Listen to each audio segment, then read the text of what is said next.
Alright, today we're tackling the big question. Out of all of the episodes in the Dragon Ball franchise, which episode really stands out as the best? Let's dive in and figure this out together. So, we have 4 series to choose from.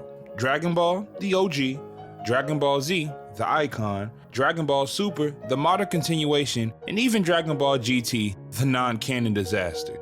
I've decided that the best way to do this is to determine the 4 best episodes in each series, choose the best, and then have a final face-off for the best in each series. A nice little tournament. So because it's the most iconic, I'll start with Dragon Ball Z. The episode where Vegeta meets his end at the hands of Frieza is a powerful and pivotal moment in Dragon Ball Z.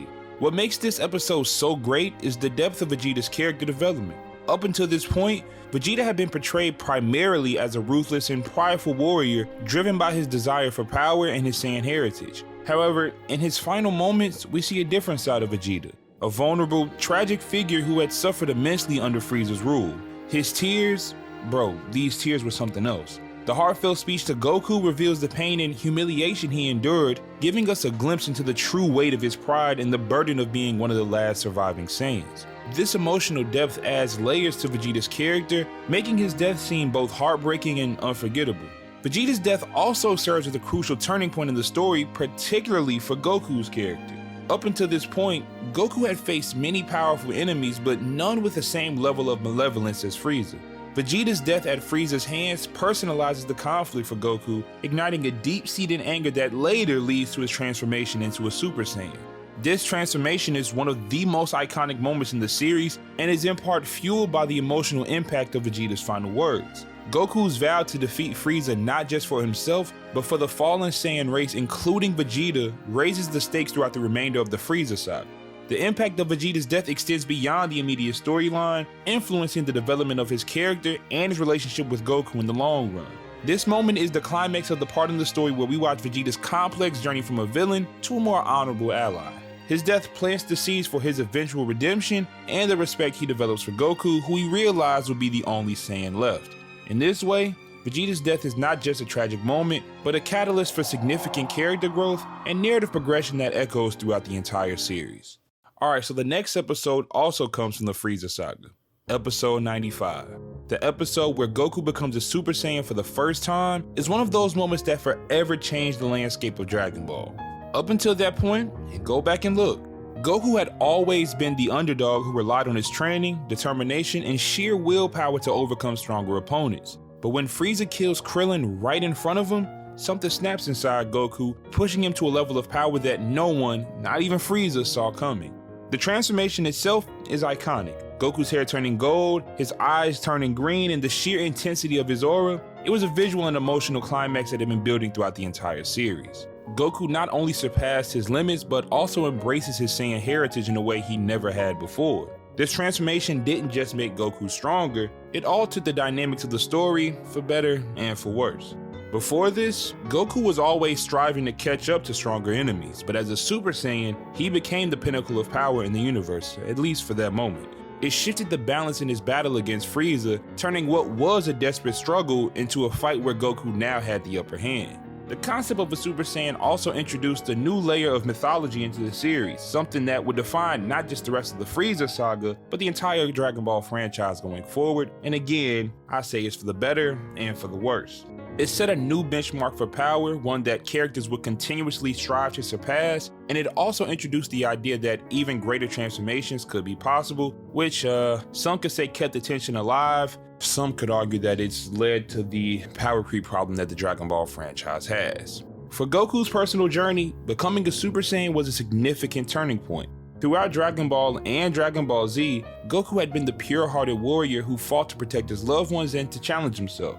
But the Super Saiyan transformation brought out a more intense, almost darker side of Goku, one fueled by anger. This moment forced Goku to confront the full extent of his Saiyan nature, which is something he always either ignored or just didn't know about because of his upbringing on Earth. In many ways, this transformation was the culmination of Goku's journey from the naive, carefree boy that we met at the beginning of Dragon Ball to the legendary warrior destined to change the course of history. The episode featuring Vegeta's final atonement is one of the most powerful and emotional moments in Dragon Ball Z. Up until that point, Vegeta had been on a complex journey from villain to reluctant ally driven by his pride, his rivalry with Goku, and his desire to be the strongest. But in this episode, we see a side of Vegeta that we hadn't fully seen before. His deep love for his family, and his willingness to sacrifice everything for them. Vegeta's decision to self-destruct in an attempt to destroy Majin Buu is a profound moment of character development. It's the first time Vegeta willingly puts the well-being of others ahead of his own pride and quest for power. His final words to Trunks telling him to take care of his mother reveal the depth of his emotions, making his sacrifice not just a tactical move, but a deeply personal and redemptive act. This act of self-sacrifice had a significant impact on the story, both in the immediate aftermath and the rest of the Buu saga. Vegeta's death was not only a pivotal moment in the fight against Majin Buu, but it changed how other characters like Krillin and Piccolo view Vegeta. By choosing to sacrifice himself, Vegeta demonstrated that he had grown beyond his obsession with surpassing Goku and instead focused on what truly mattered, protecting his loved ones. This act also served as a catalyst for remaining characters like Goten and Trunks to push themselves even further in the battle against Majin Buu. Wildly enough, Vegeta's final atonement also impacted Goku. Throughout the series, Goku and Vegeta's rivalry had been a driving force, with Vegeta constantly pushing himself to surpass Goku, while Goku viewed Vegeta as a benchmark to measure his own progress. Vegeta's sacrifice added a new dimension to their relationship. It showed Goku that Vegeta had grown in ways that went beyond just strength and power. He had found something worth fighting and dying for that wasn't just about proving his superiority. In Goku's fight against Kid Buu, we see Vegeta's inner dialogue and see him acknowledge that Goku is the best. This episode was a full circle moment. And the last episode in the final 4 of the best Dragon Ball Z episodes is the episode where Goku finally defeats Majin Buu.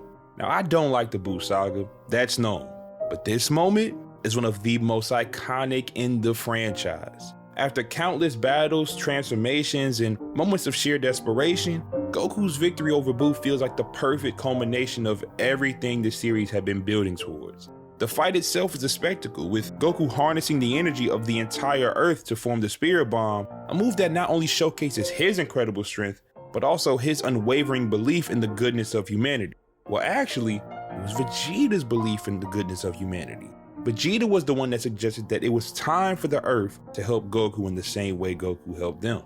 The stakes couldn't be higher, and the way the episode unfolds keeps viewers on the edge of their seats, making it a fitting conclusion to one of the longest running arcs in Dragon Ball. This episode serves as a perfect close to the original run of Dragon Ball because it encapsulates the core themes that have been present since the series' inception.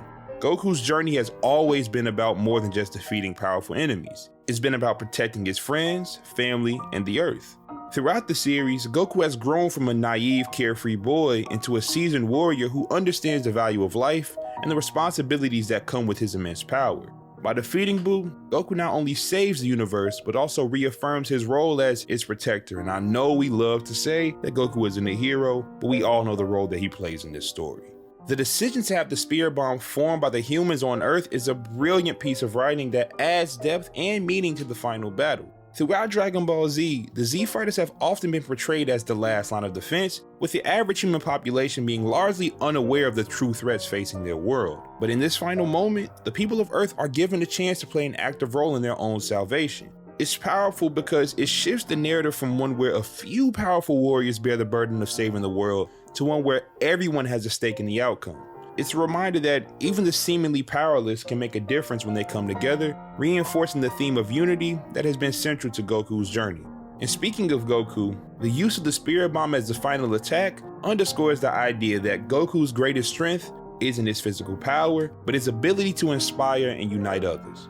The Spirit Bomb is a technique that requires the energy of others, making it a symbolic representation of the collective effort needed to overcome seemingly insurmountable odds. By relying on the energy of the people he's fought so hard to protect, Goku's victory over Buu becomes a shared victory, one that belongs to everyone on Earth. This not only makes the conclusion of the battle feel more emotionally satisfying, but also serves as a fitting end to the original run of Dragon Ball.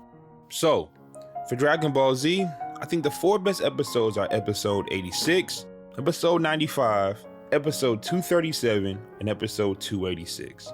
I want to also give some honorable mentions to episode 120 and 191. They were very close to making this top 4. I want you to let me know if you disagree, and if you do, tell me which episodes you think deserve to be here. Next time, we're gonna go through the best episodes of Dragon Ball GT, and boy is that going to be interesting. But if you enjoyed this video, please leave a like and subscribe if you are new to the channel. Even if you're not new, still subscribe. With that being said, this is BigTune, and thanks for watching. Y'all have a good one.